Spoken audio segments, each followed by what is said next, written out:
এই ভিডিঅ'টো কেৱল তেওঁলোকৰ বাবে যিসকল বেনিফিচিয়াৰীয়ে এতিয়ালৈকেও অৰুণোদয়ৰ টকাটো পোৱা নাই। যোৱাকালি 1 আগষ্ট আছিল। 1 আগষ্ট তাৰিখে আপোনালোকৰ বেংক একাউণ্টত অৰুণোদয়ৰ টকাটো প্ৰেৰণ কৰিছে ডক্টৰ হেমন্ত বিশ্ব চৰকাৰে। আপোনাৰ বেংক একাউণ্টত যদি অৰুণোদয়ৰ টকাটো যদি সোমোৱা নাই, তেনে ক্ষেত্ৰত আপোনালোকে কি কৰিব লাগিব? ইয়াতে দেখিবলৈ পাইছে এতিয়াও আধাৰ সংলগ্ন হোৱা নাই বহু লোকৰ। সেয়েহে আজি 10ৰ পৰা 15,000 মহিলাই নাপাব পাৰে অৰুণোদয়ৰ আঁচনিৰ ধন, মুখ্যমন্ত্ৰীৰ ঘোষণা। আপোনালোকে যদি এতিয়ালৈকে যদি আপোনাৰ বেংক একাউণ্টৰ লগত যদি আধাৰ কাৰ্ডটো লিংক কৰা নাই, তেনে ক্ষেত্ৰত আপোনালোকে সেই অৰুণোদয়ৰ টকাটো আপোনালোকে নাপাবও পাৰে। আজি হ'ল 2 আগষ্ট। যোৱাকালি যদি আপোনালোকে সেই অৰুণোদয়ৰ টকাটো যদি পোৱা নাই আৰু আজিও আপোনালোকে নাপাব পাৰে। গতিকে ততালিকে আপোনালোকে বেংক একাউণ্টটো আধাৰ কাৰ্ডৰ সৈতে সংযুক্ত কৰক। সংযুক্ত কৰাৰ পিছতহে আপোনালোকৰ যিটো অৰুণোদয়ৰ টকাটো আছে, সেই অৰুণোদয়ৰ টকাটো আপোনালোকে পাব। এতিয়া কথা হ'ল আপোনালোকে কেনেকৈ চেক কৰিব আপোনাৰ বেংক একাউণ্টৰ লগত আধাৰ কাৰ্ডটো লিংক আছে নে নাই। আপোনালোকে বেংক একাউণ্টত অফিচত নোযোৱাকৈ, মানে বেংকত নোযোৱাকৈ আপোনালোকে অনলাইনৰ পৰা কেনেকৈ আধাৰ কাৰ্ডটো কেনেকৈ বেংকৰ সৈতে সংযোগ কৰিব, সেইটো আপোনালোকক দেখুৱাই দি আছোঁ। ইয়াতে দেখিবলৈ পাইছে NPCIৰ মেইন অফিচিয়েল ৱেবছাইটত আহি আপোনালোকে ইয়াৰ পৰা আপোনালোকে আধাৰ কাৰ্ডটো বেংকৰ সৈতে লিংক আছে নে নাই চেক কৰিব পাৰিব। লগতে আধাৰ কাৰ্ডৰ সৈতে বেংকৰ একাউণ্টটো লিংক কৰিব পাৰিব। কেনেকৈ লিংক কৰিব সেইটো মই আপোনালোকক দেখুৱাই দি আছোঁ। প্ৰথমতে আপোনালোকে গুগলত আহিব। ইয়াতে আপোনালোকে চাৰ্চ কৰিব NPCI লিখি চাৰ্চ কৰিব। তাৰপিছত ইয়াতে দেখিবলৈ পাইছে প্ৰথম লিংকটোতে আপোনালোকে প্ৰৱেশ কৰিব লাগিব। ইয়াতে দেখিবলৈ পাইছে national payment corporation of India, ইয়াতে ক্লিক কৰিব। ইয়াতে ক্লিক কৰাৰ পিছত আপোনাৰ যিটো NPCIৰ অফিচিয়েল ৱেবছাইটত আপোনালোকে প্ৰৱেশ কৰিব। ইয়াতে দেখিবলৈ পাইছে NPCI, ইয়াতে লোগোটো দেখিবলৈ পাইছে। ইয়াৰ পৰা আপোনালোকে আপোনালোকৰ বেংকৰ সৈতে আধাৰ কাৰ্ডটো লিংক আছে নে নাই চেক কৰিব পাৰিব। লগতে আপোনাৰ যিটো বেংকৰ সৈতে DBT লিংক আছে নে নাই সেইটো চেক কৰিব পাৰিব। লগতে বেংক একাউণ্টটো আধাৰ কাৰ্ডৰ সৈতে সংযুক্ত কৰিব পাৰিব। সংযুক্ত নকৰিলে আপোনালোকৰ যিটো অৰুণোদয়ৰ টকাটো, সেই অৰুণোদয়ৰ টকাটো আপোনালোকে নাপাব। ইয়াতে ডাইৰেক্টলি আপোনালোকে দেখিবলৈ পাইছে মুখ্যমন্ত্ৰীৰ ঘোষণা। এতিয়াও আধাৰ সংলগ্ন হোৱা নাই বহু লোকৰ। সেয়েহে আজি 10ৰ পৰা 15,000 মহিলাই নাপাব পাৰে অৰুণোদয়ৰ ধন। গতিকে আপোনালোকে ততালিকে এই আধাৰ কাৰ্ডটো সংযোগ কৰি ল'ব। বেংকৰ সৈতে আধাৰ কাৰ্ডটো সংযোগ আছে নে নাই তাক জানিবলৈ ইয়াতে আপোনালোকে ক্লিক কৰিব লাগিব। ইয়াতে দেখিবলৈ পাইছে কাষ্টমাৰৰ ওচৰত আপোনালোকে দেখিবলৈ পাইছে এটি এৰো অপশ্যন। এই এৰো অপশ্যনত আপোনালোকে ক্লিক কৰিব লাগিব। ইয়াতে মই ক্লিক কৰিলোঁ। তাৰপিছত ইয়াতে দেখিবলৈ পাইছে আৰু এটি অপশ্যন দেখিবলৈ পাইছে ভাৰত আধাৰ চিডিং এনেবলাৰ বেছ। ইয়াতে আপোনালোকে ক্লিক কৰিব লাগিব। আপোনালোকে যদি আধাৰ কাৰ্ডটো লিংক কৰিব বিচাৰে বা আধাৰ কাৰ্ডৰ বেংকৰ সৈতে যদি আধাৰ কাৰ্ডটো লিংক আছে চেক কৰিবলৈ ইয়াতে আপোনালোকে ক্লিক কৰিব লাগিব। ইয়াতে মই ক্লিক কৰি দিম।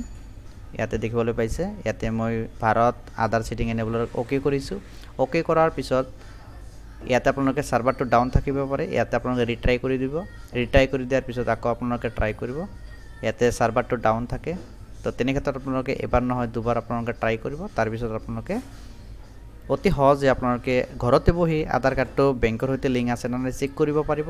আধাৰ কাৰ্ডৰ সৈতে বেংকৰ লিংক নাথাকিলে আপোনালোকে অৰুণোদয়ৰ টকাটো নাপাব। আগতে বেংক একাউণ্টত সেই অৰুণোদয়ৰ টকাটো দিছিল। এতিয়া DBT লিংকৰ থ্ৰুদি আপোনালোকৰ যিটো অৰুণোদয়ৰ টকা সেই টকাটো পাব। গতিকে DBT লিংক নাথাকিলে আপোনালোকৰ বেংক একাউণ্টত পইচাটো নাপাব। DBT লিংক চেক কৰাৰ বাবে ইয়াতে প্ৰথমতে আপোনালোকে চেক কৰি ল'ব লাগিব আপোনাৰ বেংকৰ সৈতে আধাৰ কাৰ্ডটো DBT লিংক আছে নে নাই। সেইটো চেক কৰাৰ বাবে ইয়াতে আপোনালোকে ক্লিক কৰিব লাগিব। দেখিবলৈ পাইছে আধাৰ মেপ ষ্টেটাছ, ইয়াতে মই ক্লিক কৰিলোঁ। ক্লিক কৰাৰ পিছত ইয়াতে আপোনালোকে দেখিবলৈ পাইছে আধাৰ মেপ ষ্টেটাছ। ইয়াতে আপোনালোকৰ 12 ডিজিটৰ আধাৰ নম্বৰটো ইয়াতে বহুৱাই দিব। এই কেপচাৰ কোডটো আপোনালোকে ইয়াতে বহুৱাই দিব। তাৰপিছত আপোনালোকে চেক ষ্টেটাছৰ ওপৰত ক্লিক কৰিব। ইয়াতে মই আধাৰ নম্বৰ আৰু কেপচাৰ কোডটো দি আপোনালোকক দেখুৱাই দিম। ইয়াতে মই আধাৰ নম্বৰ আৰু ইয়াতে কেপচাৰ কোডটো দি জাষ্ট ইয়াতে মই চেক ষ্টেটাছৰ ওপৰত ক্লিক কৰিম। ক্লিক কৰি দিয়াৰ লগে লগে ইয়াতে দেখিবলৈ পাইছে আধাৰ লিংকত এটা OTP যাব। যিটো মোবাইল নম্বৰ লিংক আছে সেই মোবাইলত এটা OTPটো আপোনালোকে ইয়াতে বহুৱাই দিব। বহুৱাই দিয়াৰ পিছত ইয়াতে আপোনালোকে দেখিবলৈ পাইছে কনফাৰ্ম অপশ্যন। জাষ্ট ইয়াতে কনফাৰ্ম কৰি দিব লাগিব। ইয়াতে কনফাৰ্ম কৰি দিম। কনফাৰ্ম কৰি দিয়াৰ পিছতে ইয়াতে আপোনালোকে দেখিবলৈ পাইছে আপোনাৰ বেংকৰ সৈতে কোনটো আধাৰ কাৰ্ড লিংক আছে আৰু আধাৰ কাৰ্ডৰ সৈতে কোনটো বেংক একাউণ্ট লিংক আছে ইয়াতে দেখিবলৈ পাব। ইয়াতে দেখিবলৈ পাইছে DBT লিংক। আপোনালোকে কোনটো বেংকত লিংক আছে ইয়াতে আপোনালোকে চাব পাৰিব।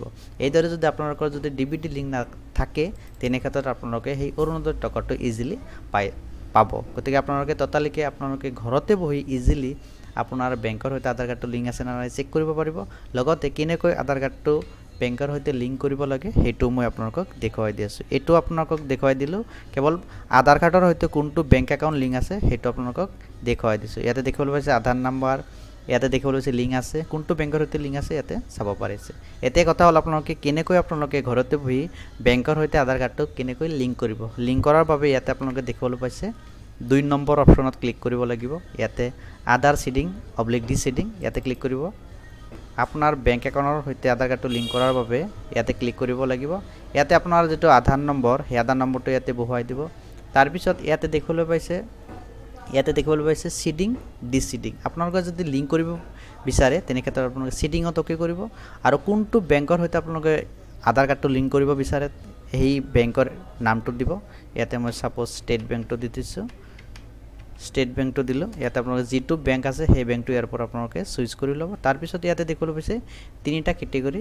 এটা হ'ল আপোনালোকে দেখিবলৈ পাইছে ফ্ৰেছ সেটিং। আপোনালোকে যদি নতুন কৰি যদি আধাৰ বেংকৰ সৈতে আধাৰ কাৰ্ডটো লিংক কৰিব বিচাৰে তেনে ক্ষেত্ৰত ফ্ৰেছত অকে কৰিব। তাৰপিছত ইয়াতে দেখিবলৈ পাইছে movement same bank with another bank. আপোনাৰ একাউণ্টটো যদি এটা বেংকত আছে আৰু এটা বেংকত যদি আপোনালোকে ট্ৰান্সফাৰ কৰিব বিচাৰে সেম একাউণ্টত তেনে ক্ষেত্ৰত ইয়াতে ক্লিক কৰিব আৰু আপোনাৰ ইয়াতে দেখিবলৈ পাইছে 3 নম্বৰ অপশ্যনত movement from one bank to আদাৰ বেংক। এইটো আপোনালোকে ক্লিক কৰিব যেতিয়া আপোনালোকৰ সাপোজ ষ্টেট বেংকত যদি আপোনাৰ সাপোজ ইউনিয়ন বেংকত যদি আপোনাৰ আধাৰ কাৰ্ডটো লিংক আছে, যদি আপোনাৰ ষ্টেট বেংকত যদি আনিব বিচাৰে তেনে ক্ষেত্ৰত আপোনালোকে ইয়াতে ক্লিক কৰিব লাগিব।